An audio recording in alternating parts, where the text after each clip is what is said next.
తరువాత పాల సముద్రమును ఇంకా చిలకడం మొదలుపెట్టారు. ఇప్పుడు లక్ష్మీదేవి ఆవిర్భావం జరగబోతోంది. ఆమె శుక్రవారం పంచమి నాడు పుట్టింది. పచ్చటి కాంతితో తెల్లటి వస్త్రములు కట్టుకుని పద్మాలనే పద్మవూరు పద్మాక్షి పద్మసంభవి అని నల్లని కన్నులతో అయిన చూపులతో మాతృవాత్సల్యంతో అందరి వంక చూస్తూ లక్ష్మీదేవి పాలసముద్రంలోంచి ఆవిర్భవించింది. అమ్మవారి చూపులు ఎంతవరకు పడ్డాయో అంతవరకు దరిద్రములన్నీ తొలగిపోయాయి. అందరూ ఆనందమును పొందారు.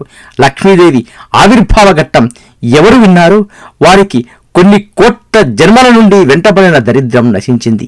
ఇది పరమ యథార్థం. పుడుతూనే ఆ తల్లి యవనములో పుట్టింది. ఇంద్రుడు వెంటనే కలశస్థాపనం చేసి అమ్మవారిని దర్శనం చేసి చెప్పిన స్తోత్రం వ్యాస భాగవతంలో లేదు, కానీ దేవి భాగవతంలో ఉంది. దానికి పెద్దలు ఒక మాట చెబుతారు.